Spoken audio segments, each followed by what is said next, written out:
El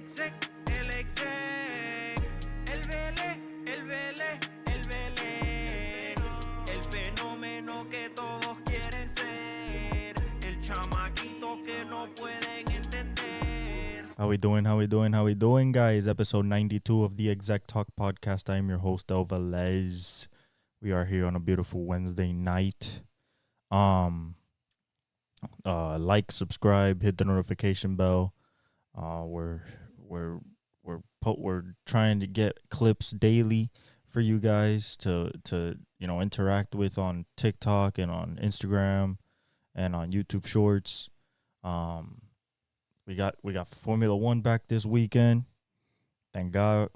In Melbourne in Australia, we'll see if Verstappen keeps dominating. Hopefully not. Hopefully it was just a 2-week thing. Hopefully it was just a 2-race thing. He just stays in the Middle East. And, nobody and everybody else wins. Somebody else wins. It'd be nice, but I have my reservations about that. We're going to talk about Ant's dunk because when I did the podcast, I did it on Monday. Ant's dunk was on Tuesday, so I'm going to give you my reaction to Anthony Edwards, my favorite player currently. Used to be Steph Curry. He's number 2. Ant Edwards, number 1. I'm tuning into every single highlight. This is the kid that is going to be the face of the NBA, 22 years old, and has an ability and possibility to shock the world and win the title this year. Not the favorites. Denver's the favorites. That's clear. Boston is still, and when I say Denver's the favorites, I mean because we're talking about playoffs here. We're not talking about regular season. I'm not taking this regular season. I don't care. Boston has to show me in the playoffs. I've already seen it for 5-6 years. Now with the new roster, okay, cool. I need to see it in the playoffs. Tatum is still the worst clutch performer right now in the NBA. He's like 34% in clutch shots. That's horrible. Okay, so Jokic ain't that. Jamal ain't that. Dame ain't that. Curry ain't that. LeBron, got to give LeBron his flowers. He ain't that either. KD, the last 2 playoffs have been kind of shaky, but he ain't that throughout his career. So, Shea knows how to be clutch. So if we're talking about the top of the top, I got to see it from Boston, man. Listen, you have a 10-game lead on second place on Milwaukee. But I got to see it. I got to see it, man. I got to see it because you're still 2-5 against the best teams in the NBA. Minnesota, Denver, OKC, Milwaukee. 2-5. That's who you're going to meet in the conference finals. You're going to meet Milwaukee in the conference finals. You have a very high possibility to meet Milwaukee in the conference finals. And you will meet Denver, Minnesota, or OKC in the finals. There is no other team besides maybe some people say the Suns. Other people say the Mavs. I say the Pelicans as a dark horse with Zion. He's playing absolutely amazing. But, all right, so we're going to break down the Ant dunk. The first thing we're actually going to do, I'm going to give you the rundown, and then we're going to hop right into it. Daniel Jeremiah and Mel Kiper both released their mock drafts.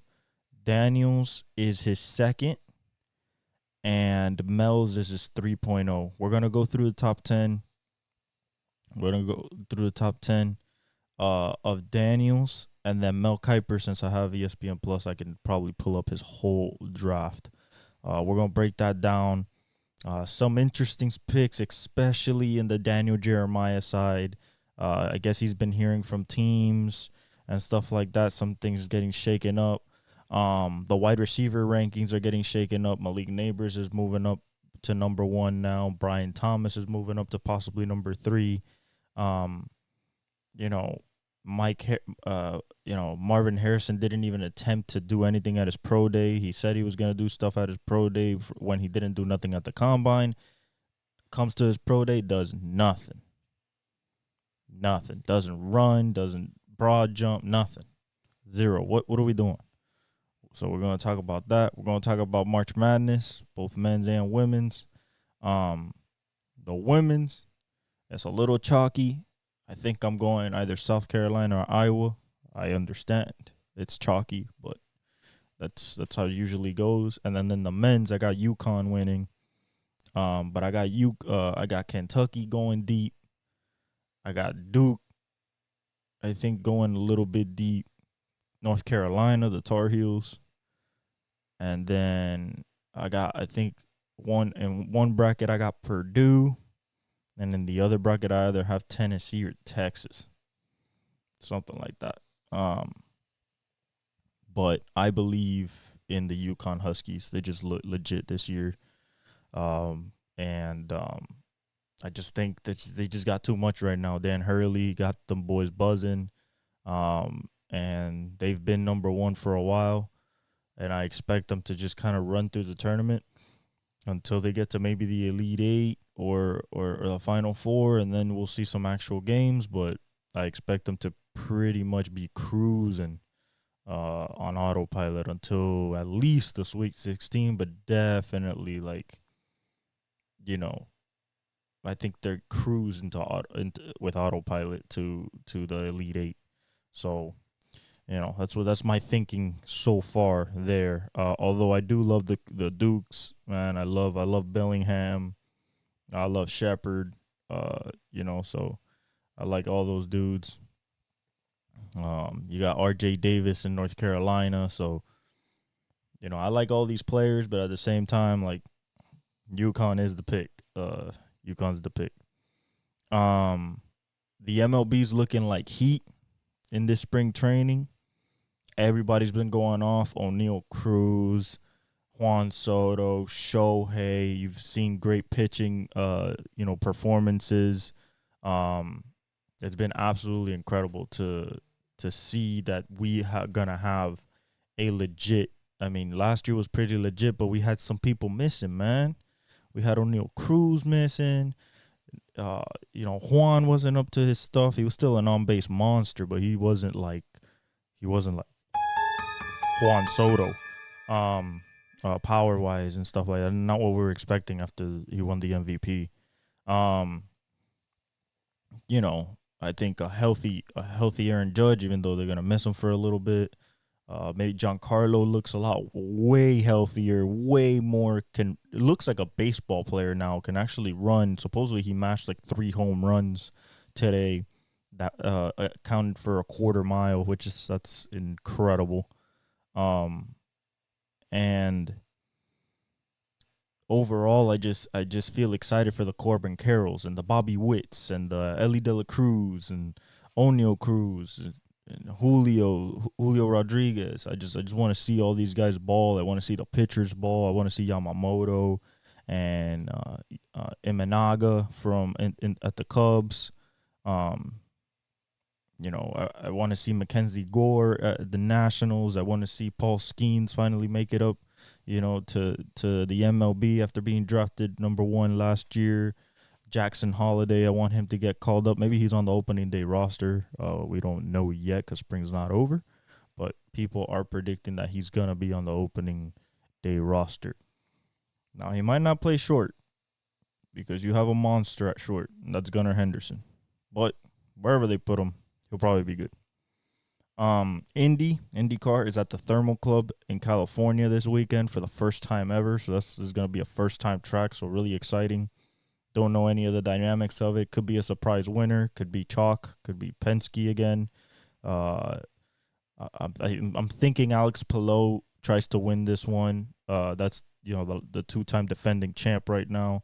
I think the Doctor of Precision, the Professor of Precision. I think that's what they call him because he's so smooth and perfect on the track. If not, surprise winner there, probably like Scott Dixon, the Iceman. I would like Erickson to win.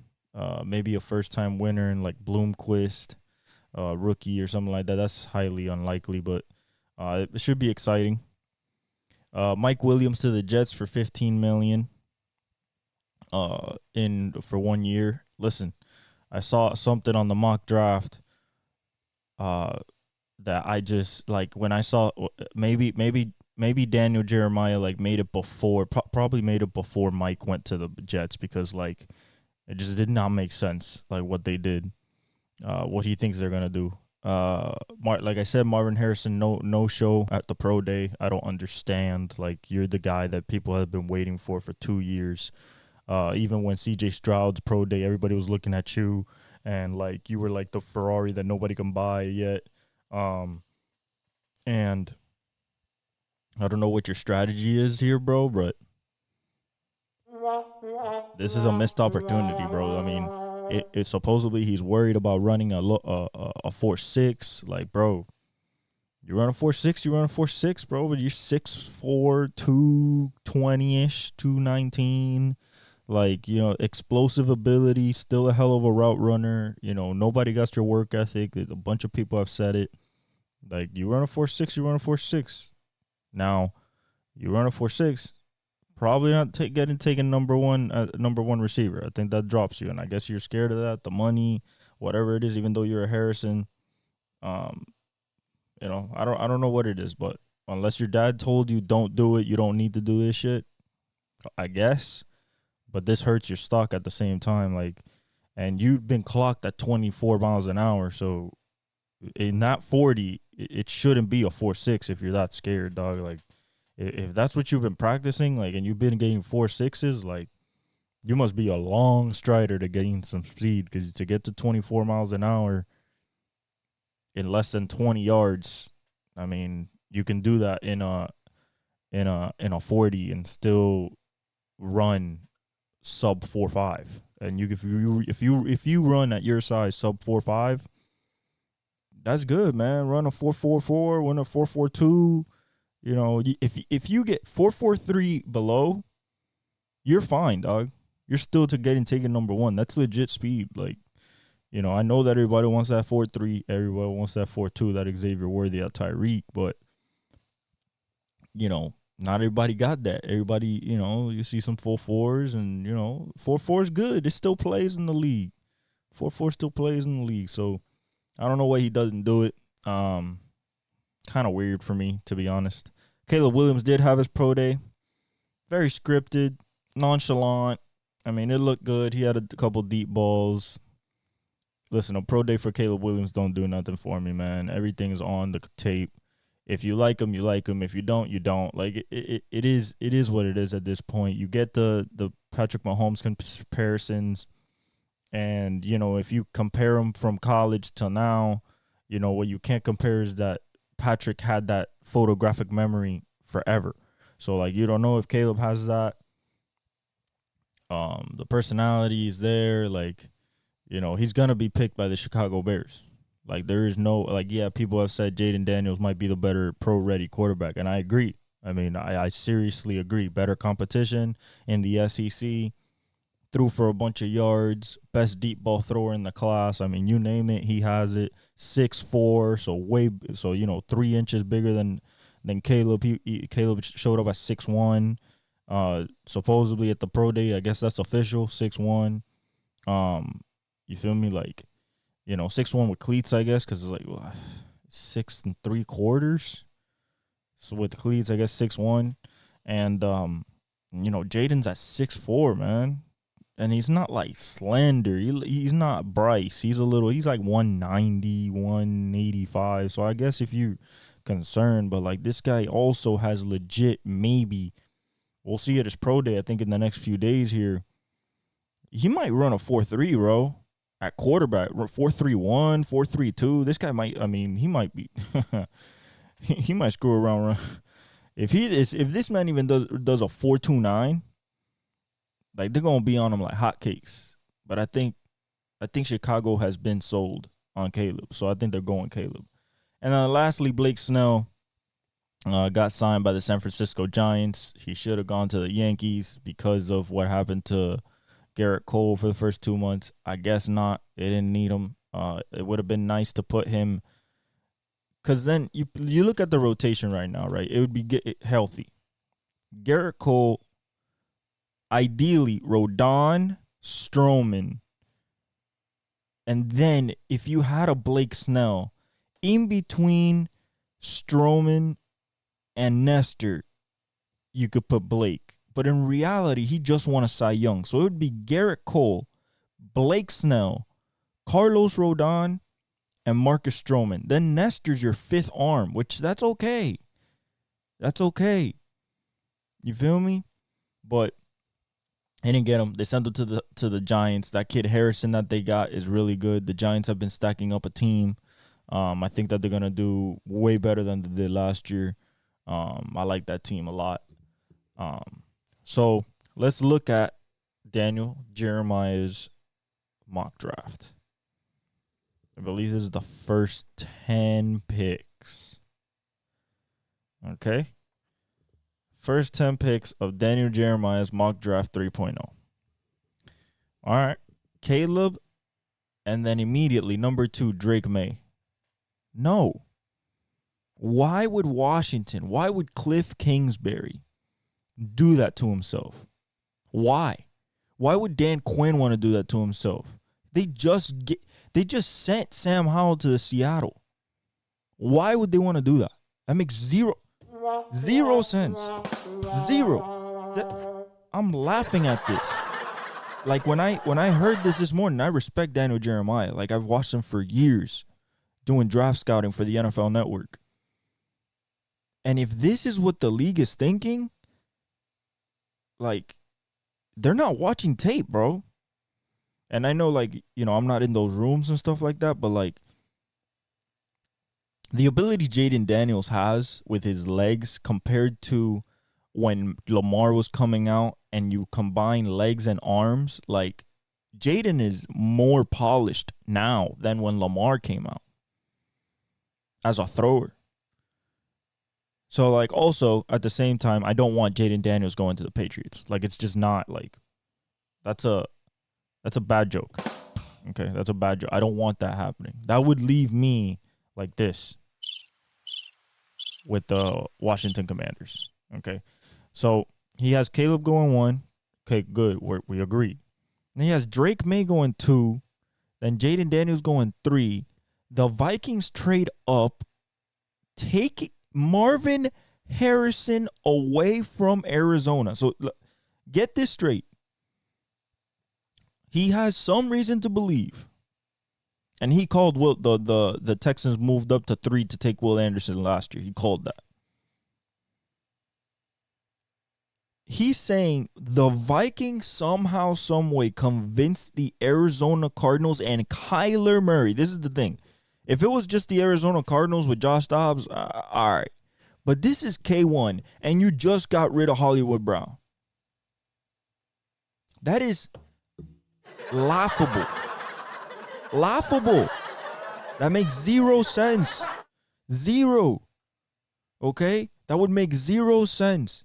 Why? Because the Vikings could easily move into, thinking clearly, you would want to move up to the Patriots. Thinking clearly. You want to move to the Patriots and take Drake May for Kevin O'Connell. If you want, because they already amassed the kid. They got 23 and they're at 11. They can easily package that with a second-round pick and maybe get to 3. You got to convince the Patriots to not draft Drake May. And how they do that is basically saying, you don't want him. You don't have the pieces to surround him. He's going to have to start this year because, like, you have no hope at the quarterback position. Jacoby Brissett is not going to do it for you. You're going to be pissed. And he's not ready. So, I get them going for JJ. But they can get JJ. Realistically. So, what I think is that the Chargers don't need Joel. They have Rashawn Slater. They don't need Joel. They're not going to kick him the right tackle. He is a natural left tackle. Rashawn Slater was drafted 2 drafts ago. And he's an all-pro. You're not going to... There's no reason. So what do? You trade down to 10. Okay? You trade down to 10. And then what Daniel Jeremiah is saying is that the Jets move up to 5 to take Marvin Harrison Jr. So the Jets move up to 5. To 5. That means that the Chargers would have to like think like, hey, you know what, Joel, he's good and all, but we need a left tackle. And they moved to 10. That's what he's saying. He moved to 10 to take Talisi Fuaga, the offensive tackle out of Oregon State, and make him the right tackle. Makes sense. Makes sense. Although you're giving up on the number one tackle in this class that is clearly that people say is in a class of his own with the size and the way that he moves. But all right, you don't need a left tackle. You need a right tackle. Let somebody have some assets. Let's move to 10 and take Talisi Fuaga. Okay, that's no problem. Why would you take JJ at 4 when you can easily trade with the Chargers and move up to 5? Why am I saying this? This is plain and simple, okay? Think about it this way. You just said that this is Arizona. You just said that Kyler Murray is this is your franchise quarterback. You posted it on your Instagram, and you were praising him and everything, gave him the contract last year, even through the ACL. And you get rid of his number one deep threat in Hollywood Brown and Rondale Moore. How, who, where, besides McBride, where are you throwing the ball? Where is he going to throw the ball? Exactly my point. Greg Dortch, that's what he's throwing the ball? Greg Dortch. That's going to be his number one receiver. This man's going to be like Mac Jones was with the Patriots. Throwing nobody. No. Arizona's not moving. Arizona might change their pick. Arizona might go Malik Neighbors over Marvin Harrison Jr. That can happen. That can happen because that's what's going around in circles after scouts have seen the tape, have talked to the guys, I guess. Like, we haven't seen besides Brian Thomas Jr., we haven't seen Malik. Marvin's not going to do nothing. We saw Rome, at the combine. So all we have to see is Malik. If Malik runs low 4.3s, he might go number one receiver. That is a legit thing. Because why? Because what happens at LSU? LSU, since OBJ and Jarvis Landry have been putting straight dudes into the league. I'm talking about dudes, bro. Dudes. Best in the league. Jamar Chase, Justin Jefferson, OBJ, Jarvis Landry. Like, dudes. Actual dudes. You feel me? So, I think that overall, him and Brian Thomas Jr. are insane, okay? Brian Thomas Jr. athletically is incredible. He is 50 pounds heavier than Xavier Worthy. They have the same 10-yard split. A guy that ran a 4.21, same 10-yard split. And Brian Thomas still runs a 4.33. At 6'3" and 50 pounds over Xavier Worthy. So like a 220, 215-ish, 219. That's freaky, man. Oh, with a 40-inch vert, I believe. Freaky. You know what I'm saying? That's A.J. Brown-esque. Faster. A.J. Brown ran a 4.4. This guy ran a 4.33, low 4.3s. So he's coming up in the conversation. His deep ball recognition and how he can ball track and the dominance that he exerts. And then Malik is considered at a five, what in baseball is called a 5-tool player. What does that mean? Elite at route running, elite speed, elite quickness, elite mind, competitiveness, and you can play him absolute versatility. You can play him absolutely anywhere. X, Z, slot, out the backfield, whatever you want. He's Debo, but throwing more towards. He's a yak monster, but he's throwing more towards the Debo receiver side. So like more explosive receiver than Debo. This guy could take a slap and bam, boom, 80 yards, touchdown. And that's what they're saying about this wide receiver class. And then Marvin Harrison Jr. not doing no workouts is just going to drive that narrative. Because if scouts are already seeing it, him not showing anything to put against those guys that already tested, besides Malik, which I think will test at LSU. I don't think he's just going to go the Marvin Harrison route, not test. I think he wants to show off. But overall, I would not understand Kyler Murray actually okaying, like, yeah, don't give me a number one receiver. I'll take Greg Dortch. I'll take Greg Dortch. Like, come on, bro. You serious? Serious? That's what you're going to do to K1? You give him a whole contract and everything, and you're not going to give him number one receiver? Despicable. Despicable. It just doesn't make sense. So, besides that, it goes Malik Neighbors at number 6 to the Giants, which I agree. That was how it was before. That's how I had it. I had Arizona taking Marvin Harrison Jr. At 5, I have the Chargers taking Joe Alt, and then at 6, I had the Giants taking Malik Neighbors. That's how I had it.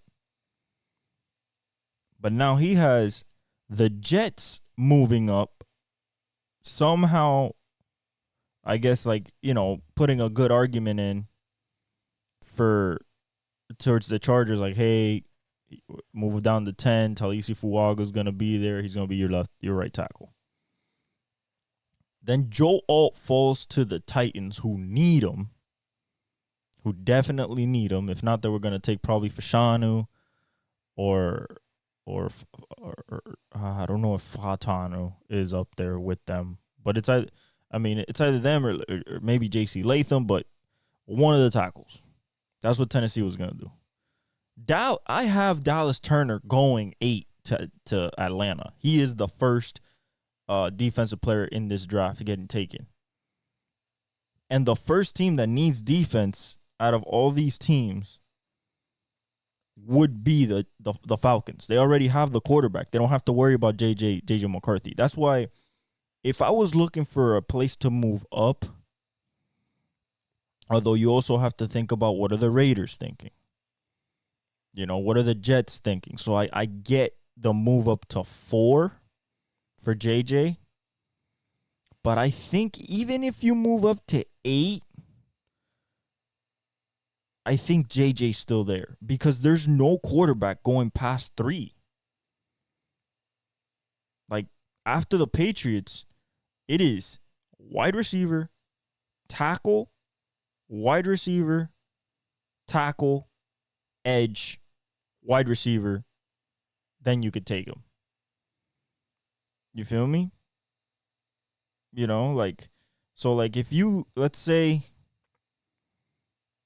I still think that Atlanta could move down to 11 and still get Dallas Turner. Now, will somebody trade in for him? I don't think so.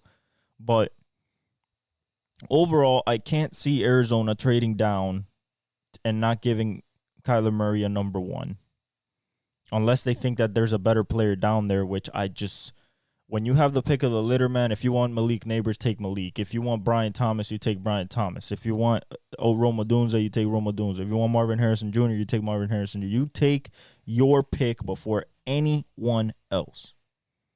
That's what you got to prioritize when you're Kyler Murray, Rich Gannon, and that whole offensive staff, and just the staff and the ownership and GM. Okay. So that's the 10. That's his 10. His 10 is Caleb Williams, Drake May 2nd, which I don't agree. I think it's going to be Jaden Daniels. Jaden Daniels to the Patriots. JJ McCarthy to the Vikings. I agree with the selection. I don't agree in the spot. I think the spot should be 5 because you can convince I think you can convince the Chargers to move down and still get a not even quality, a legit right tackle. Okay, and you move up to 5, you take JJ. 6 goes Malik Neighbors. 7 goes Joe Alt. 8 goes Dallas Turner. I still got Rome Odunze going 9. You know, I still got Rome Odunze going 9. And then you got Talisi Fuaga. Who's in that? Is it the Jets? Yeah, then the Jets would probably pick up Brian Thomas Jr. if they want a receiver. I mean, this is if they want a receiver. They really need offensive line. Like, if we're serious here, like, we're talking about. I think he did this before the Mike Williams trade, the Mike Williams signing for the year, because you got Garrett Wilson and now Mike Williams. I guess if you want to add a third, you could add a beast. You know, like a Brian Thomas Jr., and it would work. So if they want receiver, they could still go Brian Thomas Jr. and probably get more upside than Marvin Harrison Jr., some people think. So, you know, either way, I think you're playing with house money when it comes to receivers if you're the Jets. Now let's go to Mel's. Mel's a little bit better. Mel has number 1, Caleb. Number 2, Jaden. Number 3, Drake May. Thank God me and Mel see alike. Number 4, Marvin Harrison. We see alike. Malik Neighbors going to the Chargers. Now this makes sense, though, because Mike's gone. Keenan's gone. So now when you look at it, where are the Chargers throwing the ball besides Quentin Johnston and Joshua Palmer? Where's the number 1? Unless they go out and go get T. Higgins, which I don't think they will, or Stephon Diggs if the rumors are true that he might be unhappy over there or whatever's going on. I do not believe that it is a far-fetched idea for Justin Herbert and Harbaugh to be like, hey, we need a number 1. A legit number 1. We need this guy. Sorry about that. He causes sparkles too. But we need this guy. And I could definitely see Malik going to the Chargers. Now, they do need a right tackle. They could get him later. It's not going to be one of the best ones unless they trade up. They take their pick and then somehow find a way to trade up maybe mid-first round and take the right tackle. But if I'm Harbaugh and I'm Herbert, Keenan's gone, Mike's gone, I can't leave myself with that question mark. So I'm going, I agree with the Malik Neighbors pick. Now, this puts pressure on who? This puts pressure on puts pressure on the Bears. Why do I say that? Because the Bears were supposed to get Odunze and finish the trio of Keenan Allen, DJ Moore, and Odunze. That's what they were trying to do. By Malik getting picked 5th, he was supposed to get picked by the Giants. He gets picked 5th by the Chargers. Rome gets slotted up to 6 by the Giants because they're taking best receiver available, whether it's either Rome or Brian Thomas. Joe Alt still goes to Tennessee. Dallas Turner still goes to Atlanta. And then they got Jared Verse right after Dallas Turner going to the Bears. And I'm not opposed to it because to put him in the other side next to Montez Sweat, it makes sense. Okay, it makes sense. Just put another beast out there. It makes sense. But does it make more sense to take Brian Thomas Jr.? That's what they got to ask themselves. Do you still take the freak to make that trio? That trio is unstoppable. That trio with either Rome or Brian Thomas, I think, is legit trio. Top 5 in the league. Trio. Not double. Trio. And even DJ Moore and Keenan Allen, that's pretty legit. But, trio is a little rare. Trio, you're talking about very few trios. Bengals already broke theirs up. Now it's just T. Higgins and Jamar. They might add somebody in this draft. Trios are hard. Trios are tough. You can have doubles, but trios is nasty. The Eagles had a trio. If you want to consider Quez Watkins, but that's not a Brian Thomas type of player.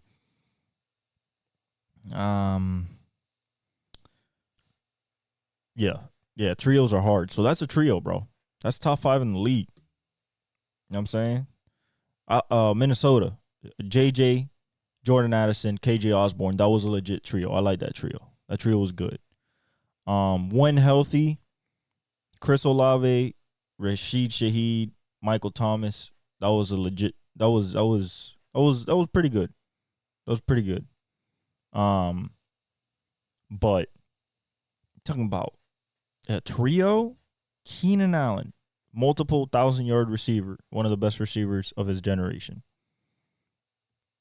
Probably the route running god of the league with Devontae Adams. And then you got DJ Moore, Yak Monster. And then Brian Thomas Jr., another Yak Monster with more speed than both of them. I think it'd be good. But Jared Verse would also be good.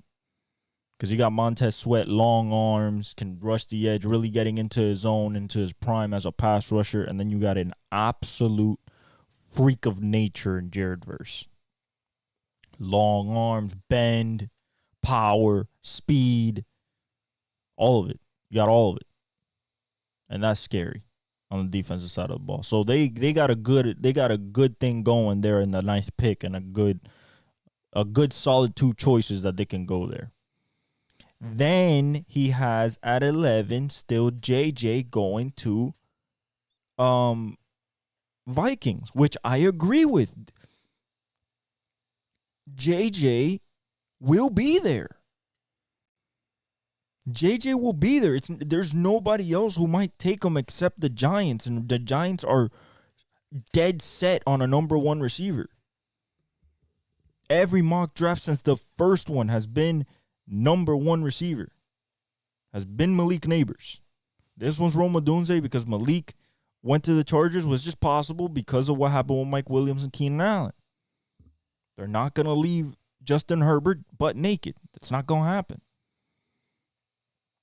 So then, I think JJ still drops to 11, and then he has Bo Nix going to the Broncos.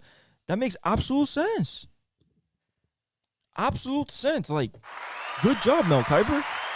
I've been watching you for years. You've had some takes, but I enjoy most of your I enjoy most of your takes. They make sense, especially your draft coverage. Like, this makes sense. Daniel Jeremiah is a little bit too far-fetched out there. If that's what the teams are thinking, I don't think so. I don't think so. Just because, like, Arizona needs a number 1 receiver.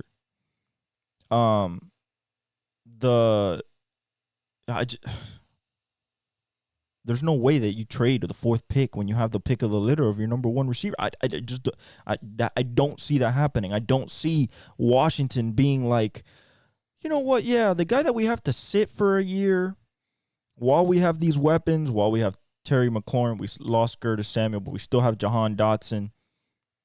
While we lose, while we still have this offensive core, yeah, we're gonna draft the guy who we have to sit a year after we just moved on from our guy that we had drafted 2 years ago. From the same school that this guy that we have to sit potentially a whole year from the same school. No, bro, you take Jaden Daniels. You take the SEC Heisman Trophy winner. It's as simple as that. Look at tape, and it just jumps out at you. You don't throw 42 touchdowns and 6 interceptions in the SEC by accident. I'm sorry. If you think that, I'm sorry. You climbed up the wrong tree. This is not your game. Okay? That is laughable if you think that. 42 and 6? You kidding me? Plus another like 10 on the ground? Come on, man. You take Jaden Daniels, you laugh that card in if I'm Cliff Kingsbury. You laugh it in if I'm the new ownership. That's your franchise quarterback. With the running ability too, listen, he's probably going to start day one. Okay? You know Caleb's going to start day one. Drake is not going to start day one. JJ's not going to start day one. He got Sam Darnold. It might be a competition. JJ might beat him. Might. But I think Sam Darnold has something to prove. You know? And then Bo Nix going to Denver is perfect. That's exactly the type of guy that will thrive with Sean Payton. A guy that stays in structure, gets the ball out, gets the ball there, a little bit more athletic than Drew Brees. And just a guy that throws accurate, man. 72% completion. Like, that's all he needs. That's all Sean Payton wants. A little bit of athleticism to get outside. So, overall, I like Mills a lot more. A lot more. Makes a lot more sense. I could actually see this happening. Now, what trades can happen? Minnesota could, be INC and try to go up if they like Drake May. If he wants to sit him for a year behind Sam Darnold instead of JJ, you can do that. Although I think JJ's the better athlete. You can, the Jets, potentially, we need the heir apparent. You need the heir apparent? You need to move up, though? I don't think so. Because at 10, he has them taking Brock Bowers, which they do need. They need a legit tight end, for Aaron Rodgers. And, that's going to be a legit weapon if you Mike Williams, Brock Bowers, which is basically a Kelsey-esque type of, a Kelsey-esque type of tight end. And then you got Garrett Wilson. So Mike Williams, Garrett Wilson, Brock Bowers, Breece Hall. That's perfect. Beautiful.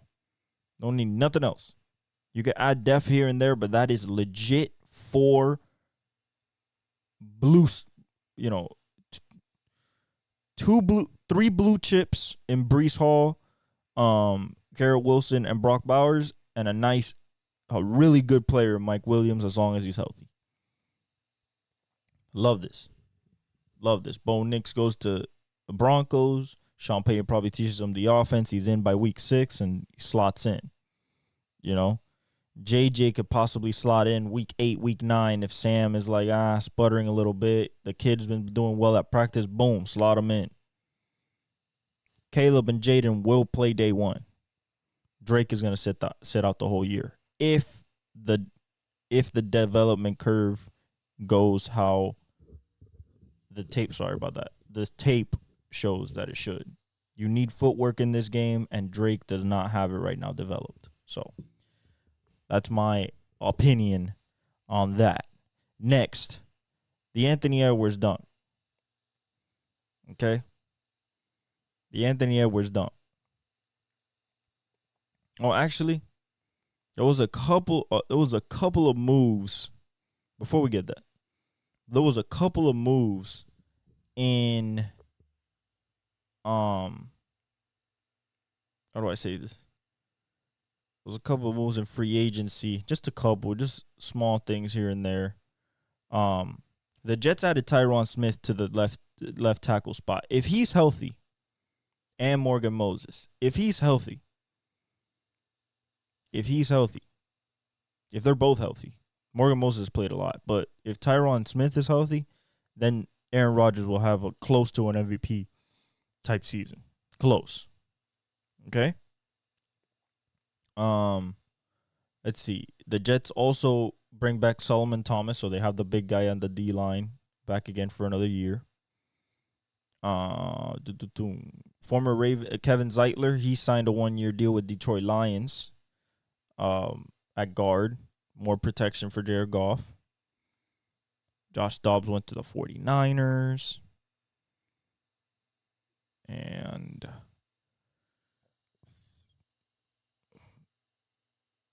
yeah, that's about it. Nothing crazy.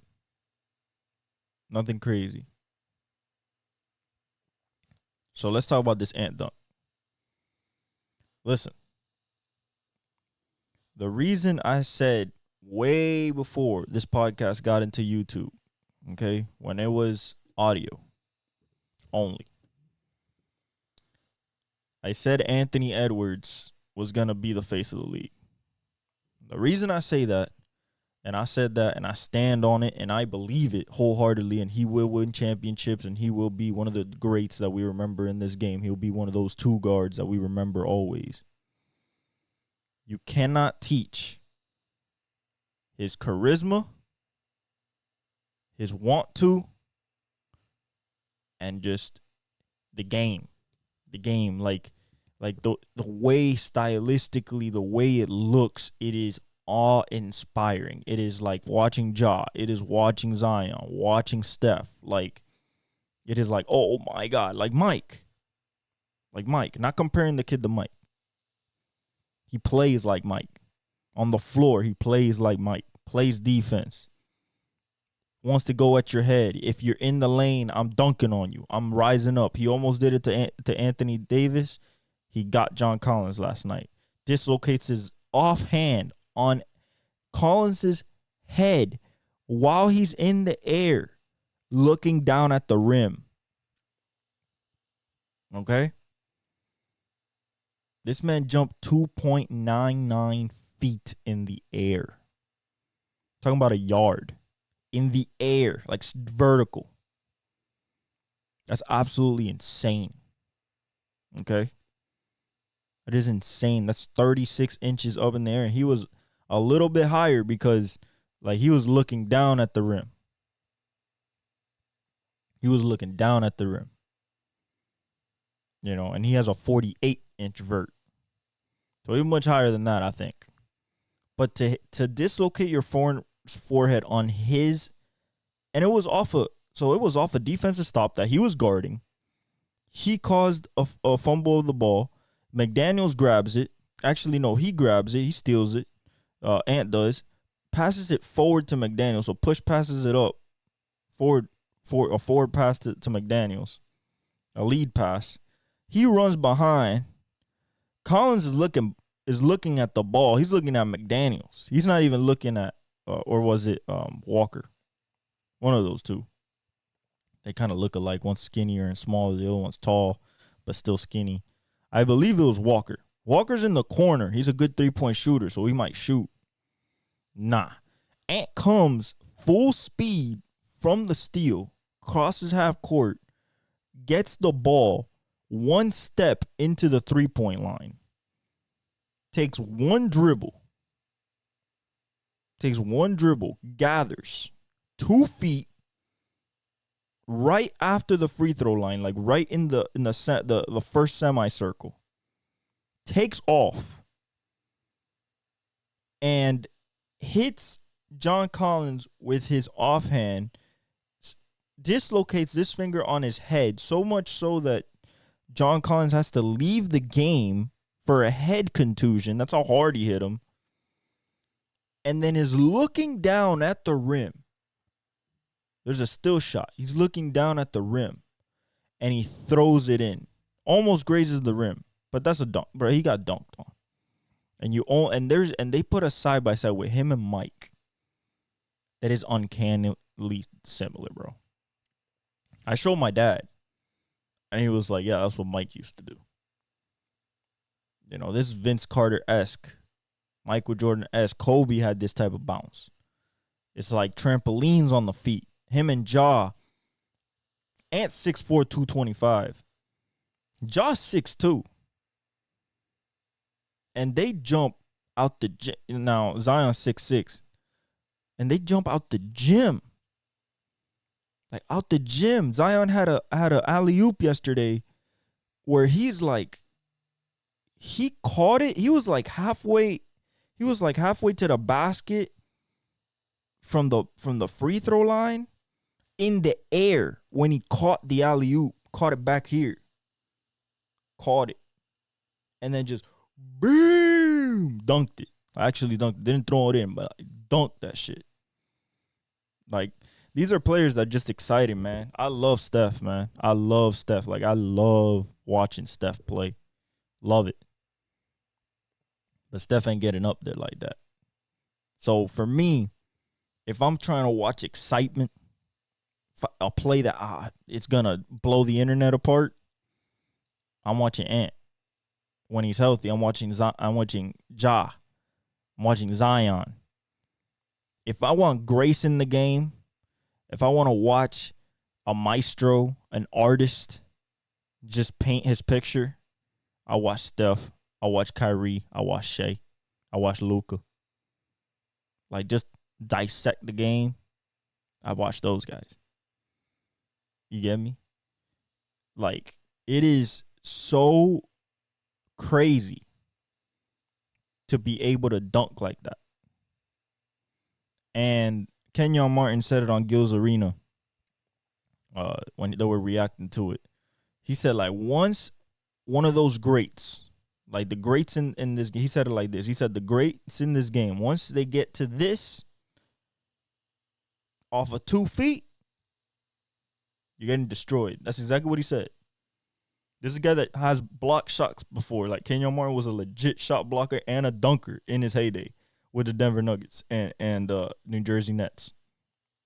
He was the one that faced Kobe in the finals with Shaq in 2003.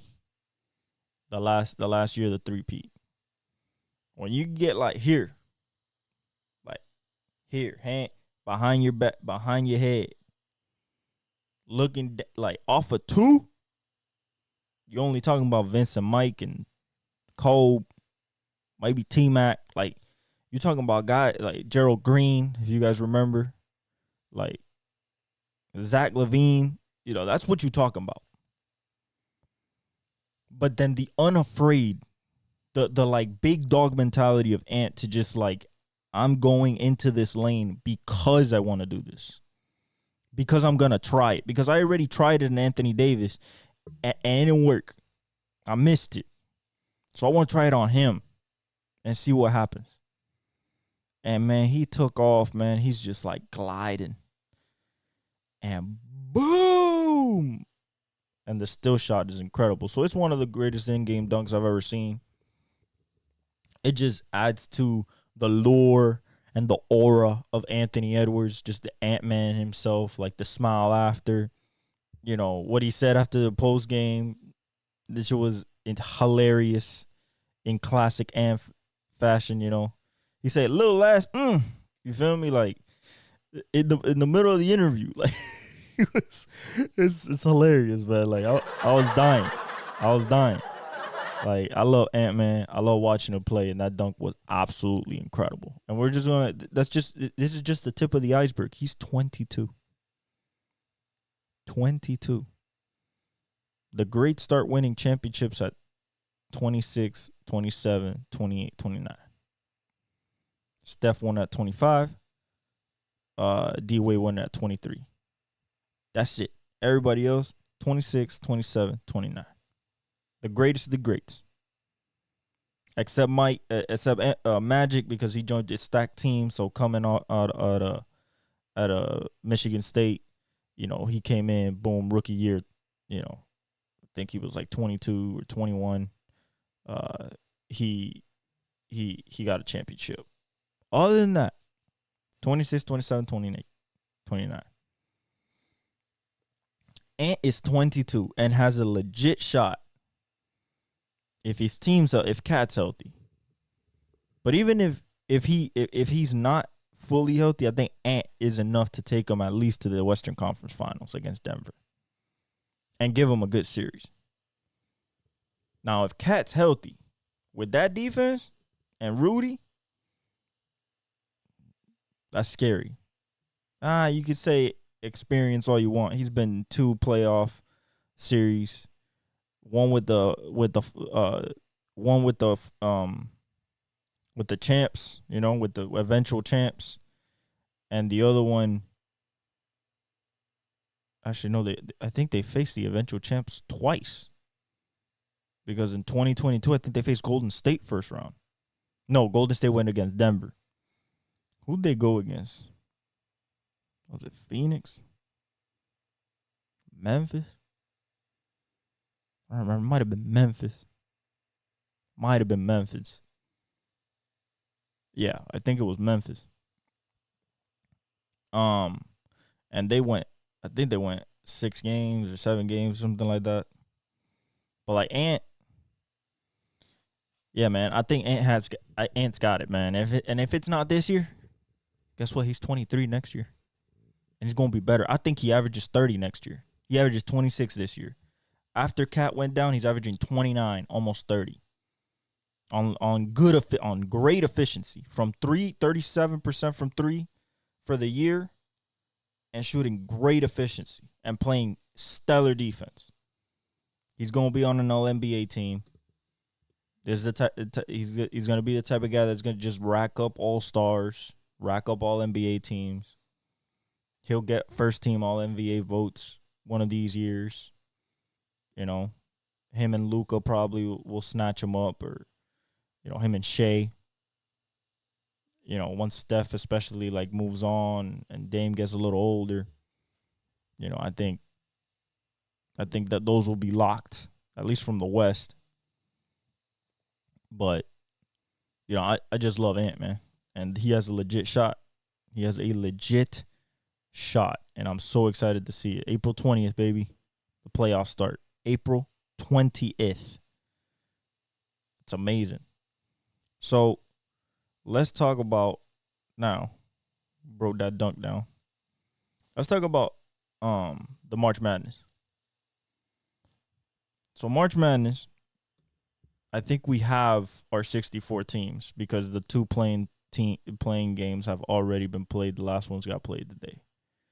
So I believe that we got our So right now Colorado is beating Boise State. That's the last playing game. Grambling beat Montana State 88-81 to grab the Midwest region 16th seed.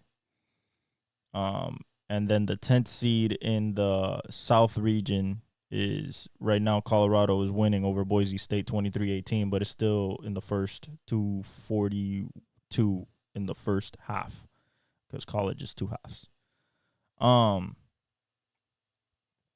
If we're talking about the tournament, I got UConn, man. UConn, North Carolina. I like Illinois. I like South Carolina.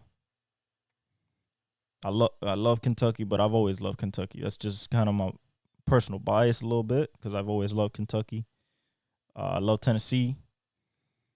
Texas Tech is going to be interesting.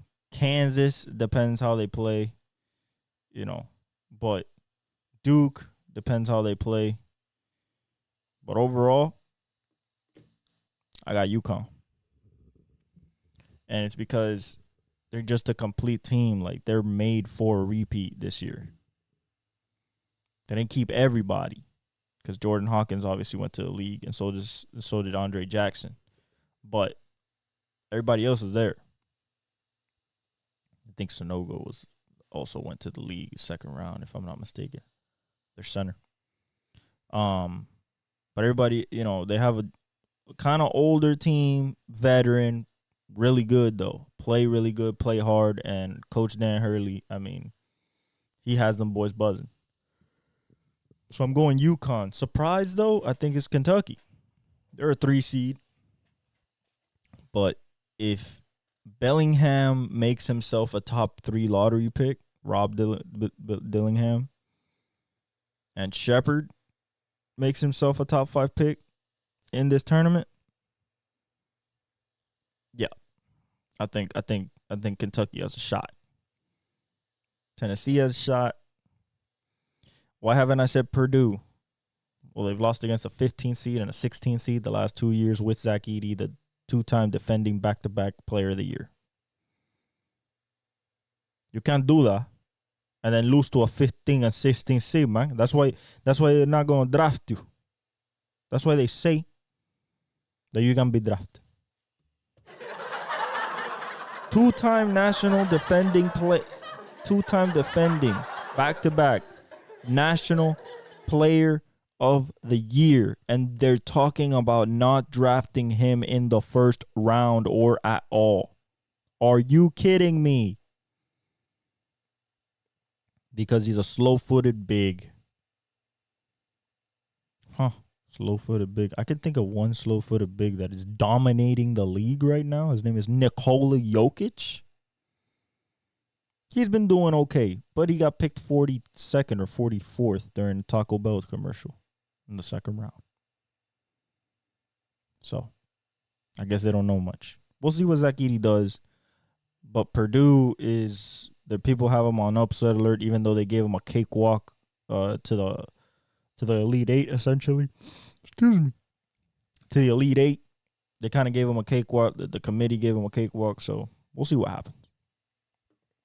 UConn has to go through the toughest thing. They have to go through 3 conference champs, including the SEC. 3 conference champions they have to go through to get to the Final Four. That's incredible. For the women's side, we're going South Carolina, Iowa. I don't want maybe LSU. Maybe. But I'm going South Carolina, Iowa, and I'm leaning South Carolina because they've won, 64 in a row. Some crazy. They've lost 1 in the last 2 years or something like that. It's crazy. It's nuts. It's nuts. So I'm going Iowa against South Carolina to win the Natty. Next, let's talk about this MLB, man. Listen, this MLB has been absolutely nuts in spring training. It seems like everybody's on a heater. Everyone. Seems like every single one of the big boys is on an absolute heater and going into the season looking ready to ball. One thing that we have to talk about, Ohtani's interpreter has gotten fired by the Dodgers because it was found out that he's alleged a massive theft on Ohtani. $4.5 million in wire transfers sent from Ohtani's bank account. Yeah, I could see why a guy that got paid $700 million for 10 years.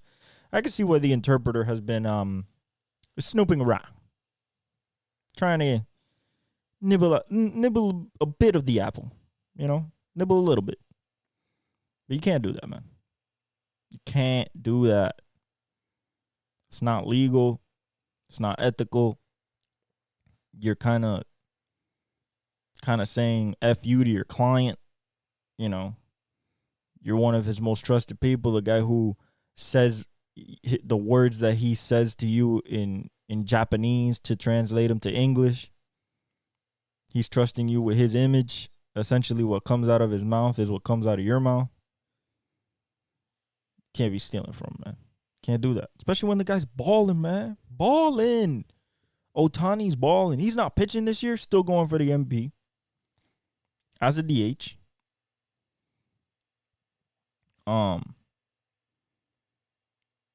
Snell hopes to pitch in the Giants opening series. I think he will. Aaron Judge is back, so he's not hurt. He's back. So now they just have to wait for Garrett Cole.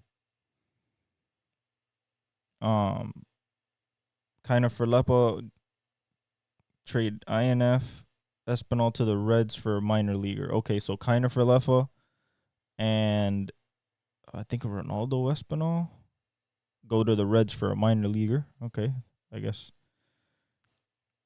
Oh, McLean may need shoulder surgery for the Reds. That's not good, Matt. It's not good. I wanted to see your year 2 season.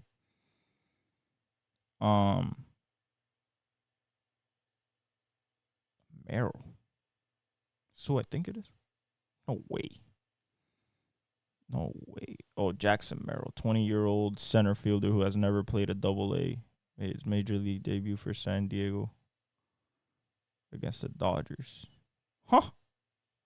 Nice. A guy who's never played a AA game playing a spring MLB game. That's hilarious.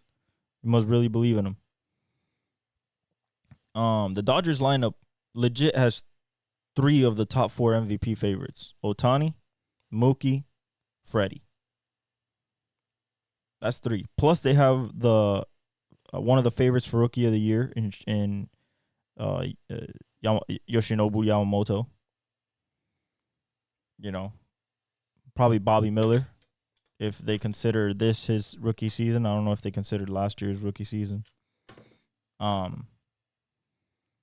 yeah, man, like, it's so exciting. The Yankees look good. Dodgers. You still have the Pirates with O'Neal Cruz, exciting player. So Ellie. Like, the Braves are still gonna be good. Blue Jays, the Mets, see what they happened this year. The Colts, the Cubs, with Bellinger and Morel and Dansby and Imanaga. Like, the Giants are gonna be good. I don't know about the Angels this year. I like Logan O'Hoppe. I love Mike Trout. I think he's gonna have a bounce back season. Maybe flirt with the MVP if they're any good. But their pitching has to hit. The Diamondbacks are still gonna be good. The Rockies are gonna suck. But I love Nolan Jones. The Rangers are still gonna cook. Athletics are gonna be bad, unfortunately. I like Zach Geloff though, and Esteury Ruiz. Marlins are probably gonna suck, but hopefully Tim Anderson and Jazz wake up.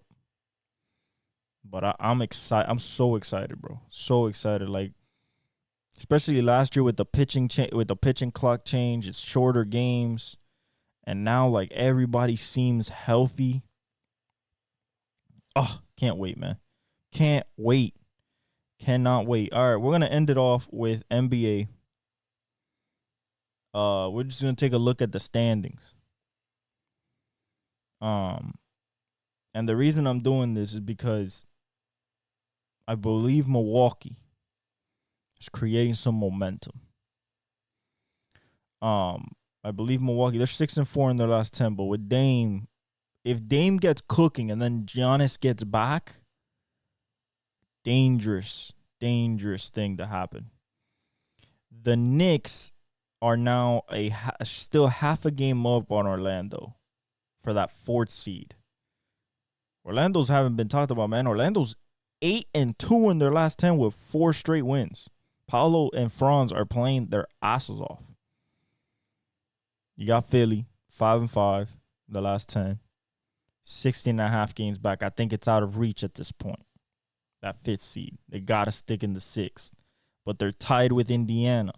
It's only 1 game away from Miami. Then we move to the West. And OKC and Denver are tied straight up. Only OKC has 6 percentage points higher. It's .701 to .696 for Denver. But they're tied. One's 7-3 in their last 10. The other one's 8-2 in their last 10. Minnesota's 5-5 in their last 10, but they're still only a game back. 1 game, and that's the game that they just lost to Denver, where Ant, had a chance to win it, but missed the 3 at the end, left it short to tie it at the end. They had chances to win, but Denver, even on the road, is tough. But it was a really good game for Ant, and no Rudy Gobert, to have a 3-point game against the defending champs at full strength with no Rudy and no Cat and no Naz Reid says a lot to Anthony, and he scored 30. Should have had more, though. The Clippers are out of it. The Clippers are now in a battle with New Orleans and Sacramento, and more New Orleans because the New Orleans are half a game back of the Clippers, and they are 8-2 and won 3 in a row, and Zion is playing insane.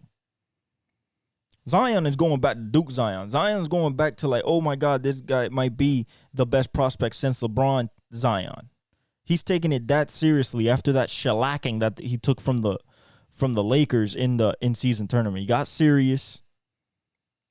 Stop all the bullshit. Stop all the eating. And he looks he's peaking at the right time. That's where my dark horse to get out of the West. Nobody can deal with Zion, bro.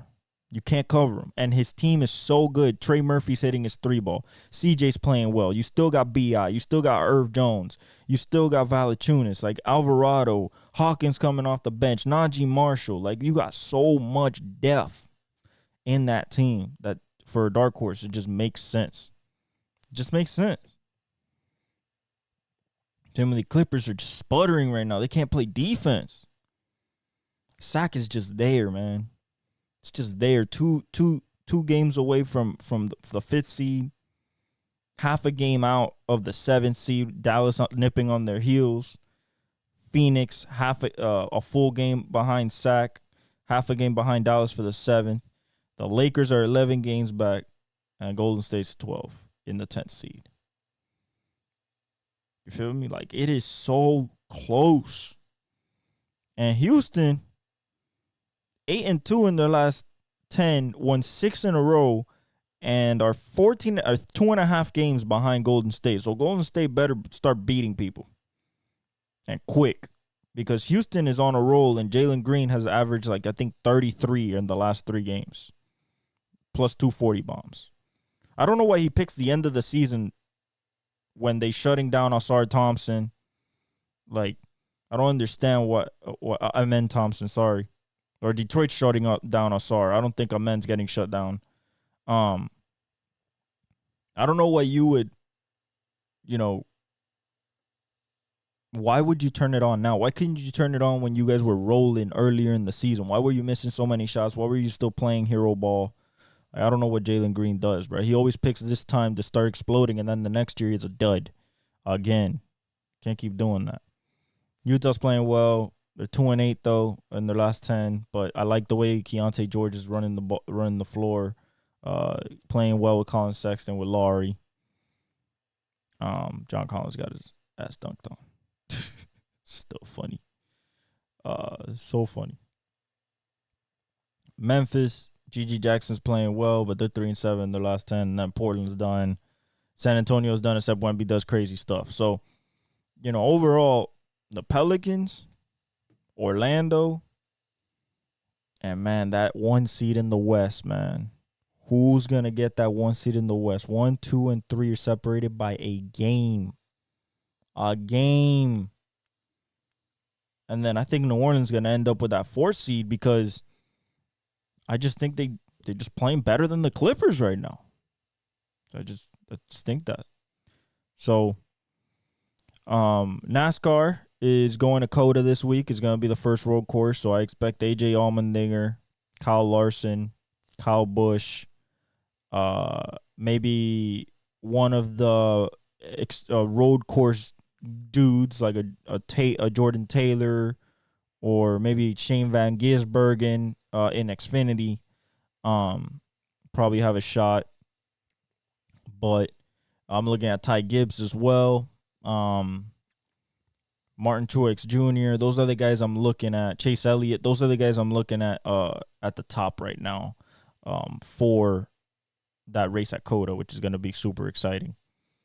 All right, guys. That's it. Episode 92 of the Exec Talk podcast. I am your host, El Velez. Like, subscribe, hit the notification bell. Follow me on the socials. Interact with us. Send us DMs. Comment on the TikToks.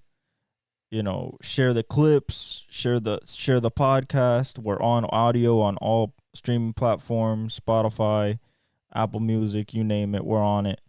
And yeah, love the support. Love everything you guys are doing. Let's keep growing. And I leave you with the outro.